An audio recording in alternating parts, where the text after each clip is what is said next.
Hey, Welcome to the Den. glad to be here. Thank you so much for agreeing to do Yeah, this. thanks for having me. We're really looking forward to having you deliver our commencement address in a few more weeks, and we just thought this might be a good opportunity to sit down and chat about your role with the chamber and, Yeah. and what it is that you do here in the community. Yeah, well, thanks for asking me. It's an honor. Absolutely. So, of course, I know you've been president of the Wilson Chamber since 2013. Yep. And I know from your bio, you were actually born in California, Yes. but you're a longtime Eastern North Carolina resident, and you've been in Wilson since 2008. Got here as fast as I could. Yep. Smart move. And I'm always interested in our guest's educational background. I think it just kind of gives a point of reference for what your foundational, approach to education and formal training was. And you have your bachelor's degree in urban and regional planning from Yep. East Carolina, Yep. and also your MBA from University of Maryland's University College. That's right. So I'm assuming that probably poised you ideally for your previous work as a city planner and economic developer for local governments. That's right. And then that also I could see would have definitely served you very well in your current role. And in addition to being president of the chamber, you're on numerous boards. You're a very busy guy. So Yeah. again, we thank you for your time. But let's see, you've got Wilson Economic Development Council, the Wilson Educational Partnership, Carolinas Association of Chamber of Commerce Executives, and also chair of Wilson Forward. So That's a lot. It Yeah, is. That that's is a a- lot. And that's that's a lot. probably not even the full list. Oh, no. So you're very, very involved. Very, Yeah. very closely connected. So with all that being said, one of the things that we are always trying to do here at the college is just to help people know what it is we do and all of the opportunities that the college can provide for them. And it led me to wonder if maybe it's kind of the same for you in your role with the chamber. I think people have a good general sense and understanding of what the chamber does, but could you talk to us a little bit more specifically about what role the Chamber of Commerce plays in supporting local economy and market growth? Sure, I'll be happy to. I do want to go back for a second, though, in my educational background. One thing that you left off was that I do have a certificate from Wilson Community College as well. Spanish for the workplace. Spanish for the Yes, workplace. yes, And yes. that was a hugely important part of my professional growth and something that I'm really, really proud of. But to go back to what the Chamber does for our community. So our mission is very simple, and that's to build a market where businesses prosper. And when you look at our marketplace, we've got a lot of different businesses, right? We've got everything from Fortune 500 companies. Everybody's excited about Johnson & Johnson coming to our community, billion-dollar investment coming to our community. But we also have a lot of solopreneurs and folks that are starting a business maybe as a second career or as a side hustle. And so we try to support them as well. So that mission is to support businesses of every type and size. And we try to do that in four very specific ways. So networking, making sure that those businesses can connect with one another, understanding what other goods and services are available in our market. Advocacy, making sure that we are communicating with our decision makers at the local, state, and federal level to make sure that we have a level playing field, that everybody can compete. Marketing, we want to build brand awareness for the goods and services that are available here in Wilson.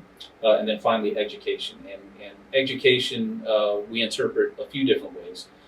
First of all, to support organizations like Wilson Community College to make sure that the services that you all provide are meeting the needs of our industry. And then secondly, making sure that our businesses are informed about the market dynamics that are having an impact on their bottom line. So very grateful for the partnership that we have with Wilson Community College. And it is a big mission. We take our mission very seriously, but it's one that I think is really important. We like to say that if the chamber didn't exist, it had to be created because of the work that we do. So in a nutshell, that's what we do, and really, really proud of the work that we do. Absolutely. Well, that is already so much more than I even knew, especially the advocacy piece. I could see that being vitally important, and that's probably a more behind the scenes aspect that people maybe not as aware of. It is, and I try to make that point a lot to folks who are interested in potentially becoming members of the chamber, is that it is a hidden element of our work, and intentionally so. We don't need to be out front of our involvement with the governmental process, the regulatory process. But I could argue that it's maybe the most important part of what we do.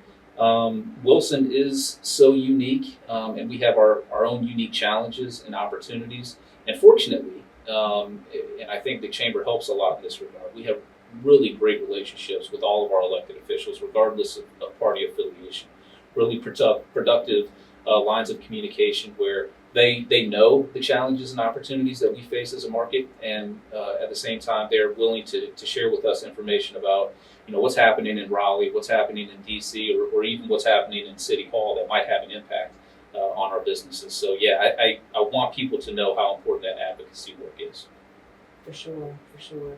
So, as someone who maybe is not yet a member of the chamber, or maybe one of those, did you say solopreneurs? Solopreneurs, That's yeah. that one's new for me, so I'll have to remember that. But maybe for those small business owners, we see a lot of those come through our small business center here at the college, and they're starting up anything from maybe a landscaping lawn care business Right. to food truck to massage therapy. Right. And so, as those new entrepreneurs enter the local business market, what's the best way for them to get involved and connect with the chamber? Sure. So the Chamber is a membership organization. We only exist through the generosity of businesses who contribute to our mission, invest in our mission, and the way they invest is by becoming members of the Chamber. So it's a very easy application process. When you're ready, and we love to counsel businesses to determine their level of readiness. We certainly want to make sure that they have some level of establishment behind them, that they've checked all the boxes of they can pay rent, they can pay payroll, and they've got inventory and all those things first before they join the chamber. But when they're ready to join the chamber, most small businesses are only looking at a minimum investment of about $400 a year. So we think it's very affordable, a very attainable way to, again, do those networking things that are so valuable to small businesses especially, to build that brand awareness. But also, even if they can't participate, people see the most visible elements of the chamber, those ribbon cuttings, business after hours, those types of things. They take a time investment as well. But even if a small business can't participate in those things, just knowing that you're making an investment in a community organization that's putting our business interests first, we like to let folks know that that's really what you are contributing to, an organization that can do those advocacy efforts that maybe you can't do on your own, or to have access to educational resources that might not otherwise exist were it not for the Chamber's ability to provide them. So it's a very approachable organization, and I'd like to believe that we have a little bit of something for everybody. Again, from those folks that are coming from the state's best small business center here at Wilson Community College, all the way up to those global companies with an international presence like Johnson & Johnson or Bridgestone or Merck. We welcome everybody. Shifting maybe more to that end of the spectrum with the larger, more well-established companies, how do you see the chamber playing a role in helping those new industries kind of integrate into the existing culture and local economy? Yeah, I mean, there's a number of ways that we try to do that. Obviously, networking, especially for their senior leadership, is an important part, right? You're coming to Wilson from, wherever your corporate headquarters might be, just to get integrated into our community, what makes Wilson special and why we all love to be here, right? Getting them familiar with that. But I think maybe on a more tactile level, there's two things that we're looking at. Number one is workforce. And at the tip of that spear is Wilson Community College, right? So we want to make sure that wherever they are entering our community, if that happens to be the chamber, that we can direct them to the resources of Wilson Community College, and are so fortunate, so blessed to have great relationships with you and the other leaders here at the college to make sure that we can put them, connect them with the resources that exist here, right? So workforce is a big one. The other thing that we're looking at here at the chamber, and always have, but are making a very special focus on it now, is with regards to housing. Housing is a huge issue nationwide. It's a sticky one to put your arms around because the affordability of housing, the access to the capital it needs to be a homeowner or a renter for that matter. But the difference here in Wilson is that I think we have the capacity and the partnership and collaboration to really come up with some local solutions that I think can help ease housing conditions in a way that the people that are working here can afford to live here and want to live here, right? We got to have the quality of life amenities that draw people to our community. And I mean, if we're being candid, we've got a lot of great competition. You know, we're very close to the Triangle with amazing quality of life amenities that people find attractive. And then the other communities that surround us as well can offer some of those things. But we want people to be here. We want people to buy a home here and raise a family here and send their kids to school here. And so the Chamber works every day with our partners, including Wilson Community College and others across the community, to try to help in that regard. And like I said, we're going to make a special focus going forward to look at the housing issue in ways that we can help improve that. That's so important, for sure. We see that with our students, and again, like you said, just nationwide, the demand and the need for affordable and attainable housing. And it really is encouraging to hear that you and the other, city leaders and planners, that you have this full picture and vision for everything that a community needs to be vital and vibrant and to thrive. So Yeah. that's very encouraging and reassuring to hear. Another thing that you mentioned was about leadership, about networking and opportunities for leadership, growth, and development. And I know from my own experience, way back when, several iterations ago. Not that long. It's been actually 9 years ago. Oh my goodness. So time flies. It has been that long ago. But yes, the Wilson Leadership Institute, I think when I did it, it was the Leadership Academy. Yeah. And that, hands down, has been one of the most valuable experiences that I know I've had in terms of learning about what is in Wilson, the resources, the support system, just across the board, even everything from the day visiting the General Assembly and just seeing everything from the healthcare to law enforcement, judicial processes locally. And we always support a Wilson Community College participant going through that program because it is so incredibly valuable. So I'm just interested to hear specifically what I know that program has grown and evolved under your leadership and your tenure here. So tell me about that.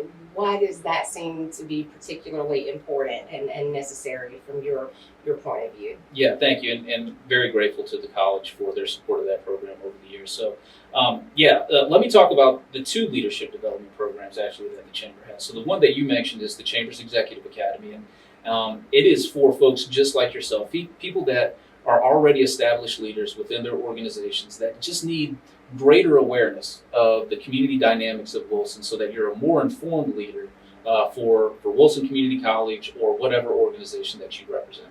And just as you pointed to, we try to expose leaders to immersive experiences that get them into spaces that they might not otherwise have an opportunity to go into. So whether that's healthcare or agriculture or state government or local government, all these various elements of our community that makes it unique and makes it different for you to be able to interface with leaders in those spaces while building a network within a network is really the purpose of the Chamber's Executive Academy.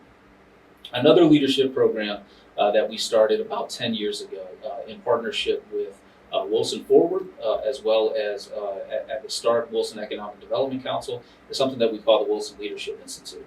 And this is for folks who may or may not be in leadership positions already, but aspire to a public-facing community service type leadership organization. Maybe they aspire to run for elected office. Maybe they want to serve on the Chamber Board of Directors or the College Board of Trustees at some point, but they don't really know how to access those leadership opportunities. So the goal behind Wilson Leadership Institute is to develop leadership skills, practical leadership skills that serve Wilson in those folks that choose to participate in it. It's a selective process, so we don't accept everybody who applies. We want to make sure that your heart is in the right place, that you have some servant leadership aspirations as well.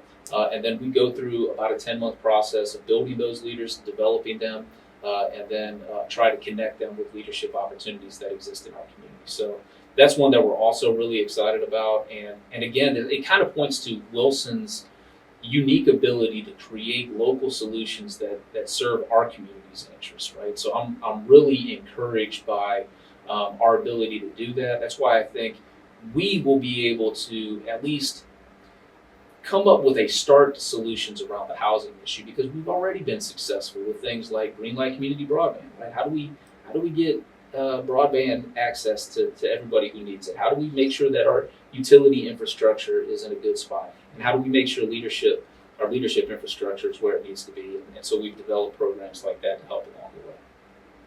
Outstanding. Well, for sure, everything that you've shared and talked about, that certainly is just further confirmation of why we knew that you would be an ideal graduation speaker, someone that could offer a lot of insight and perspective and experience to our graduates and our students. So as we think about in the next few weeks graduation season, remembering back to that time, we'll have folks that they're going off into the workforce, or they may be furthering their education beyond this, but wherever they're embarking to in the next part of their journey. Not to give away too much of what you'll talk about for commencement, but what, if you think back to that point in time in your life, what advice or guidance do you think would have been helpful or meaningful to you if you're at that phase? Yeah, so I mentioned to you before we started recording that I'm having to go way back to think about that how I felt back in those days. But I have thought about that quite a bit, and that's a time when you're graduating, whether it's from the community college with an associate's degree or some other credential, or you're graduating from high school or a 4-year program. You have this spirit of just optimism, and you're excited, and everybody's congratulating you, and you've done such a great job. And I certainly don't want to pour any cold water on it. But I had hoped that when I was in that position, that somebody would have also shared with me the realities of what's next. And the fact of the matter is, it's going to get difficult from this point forward, right? Job searches are hard. Applying to a 4-year school is hard, and it's competitive. And so there are things that we can do, though, that help improve our odds of being successful, regardless of what those challenges might be. So I'm hoping to give a message that absolutely congratulates these folks on their accomplishments and encourages them going forward, but at the same time shares some practical advice for taking that next step, to making sure that you don't get discouraged along the way, because invariably adversity is going to come up, and so just being able to anticipate that, expect it, know that it's part of the process. There's an old saying that failure is not a result; it is just part of the process of succeeding. So I firmly believe that, and so I'm hoping that's the message that I can convey, and I hope it resonates. Like I said, it would have been helpful for me to hear. I was so I don't know, naive maybe might be too strong of a word, but I just had the entire world was open to me right after I walked across that stage. And that world shrank pretty quickly, not long after graduation. And I should have expected that, should have anticipated that, but it shouldn't discourage or deter anybody from taking risks, seizing opportunities when they come, and being vigilant about those opportunities that might come in with. So that's what I'm hoping to say to those folks in the next few weeks.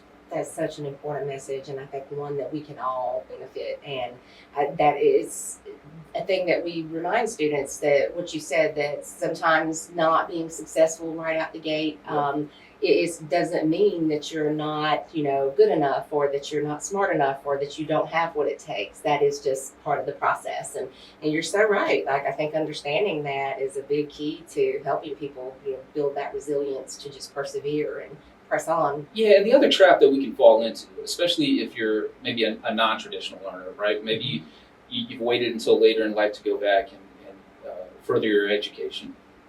The temptation is, I'm done now, right? I've accomplished everything that I need to do. And that's really not the case. When you obtain a credential or a degree or a diploma, like this is the start of something new now, and it's not the end of anything. And you really owe it to yourself to continue to persevere and look for ways to grow and take more steps. I mean, you've come this far. You've made this much effort, and you should be congratulated for that. Man, there's so much more that's waiting for you on the other side. it would break my heart to know that somebody just quit knowing that, hey, I've accomplished something, and that's great to check that box and to achieve that goal. But if you've done it this far, let's go a little bit further. See what comes next. That's right. Awesome. Well, I can't wait to hear the message myself. I'm already looking forward to it, and I've really enjoyed talking with you. Just wrapping up here, one of the things I did not forewarn you about that we kind of do is for fun.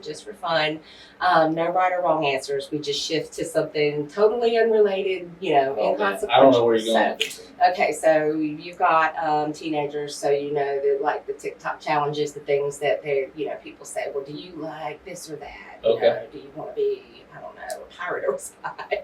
So those kinds of little fun questions. Okay. So, okay, all right, ready? I'm ready. All right, beach or mountains? Beach. Beach. Happy place? It can be, sure. My happiest place is Wilson, North Carolina. Yeah, sure. I'll go. I love the mountains too. But as you mentioned, I have teenage daughters and a wife, and they're very much beach people. So happy wife, happy life. So if they want to go to the beach, we're going to the beach. Spoken like a smart native. So next one, books or movies? Oh, Hard one. yeah. I'm more of a book guy, really. I don't read as much as I should, or as much as I'd like to, but I don't know. Books, I can kind of live in my own head and imagine things like I'd want them to be and go at my own pace. So I'll go books. Books. Cool. All right. Indoors or outdoors person? Outdoors, 100%. Yeah. If the weather's nice like it is in Wilson right now, April is just like prime time. Right? Get out and play golf or walk or just enjoy being outside. That's where I want to be. All right. Are you a morning person or a night person? I am a morning person, 100%. I wake up at the same time every morning, 4 o'clock, and I'm with or without a clock. Just with a clock. I do need a little encouragement to get up in the morning. But if I am awake past 9 o'clock at night, something has gone terribly wrong, or the chamber is calling me into service. So very much a morning person. So you caught me at a good time, by the way. This is like peak. It's all downhill from here. Wonderful. Well, good. I'm glad we fit right in that sweet spot. All right. So last question, by far and away the most controversial, chocolate or vanilla? Oh, chocolate. Has anybody said vanilla? Yes. Really? That's why I say surprisingly, yes. We've had, I want to say, like 3 people maybe so far that have said. And that's no knock on vanilla. Like no, I like vanilla. My husband's a plain vanilla guy. Is he? So, okay. Yeah. It's about as spiced up as I get, but I'll go chocolate most of the time. Now I like vanilla too. Yeah. Let's do chocolate. Yeah, agreed.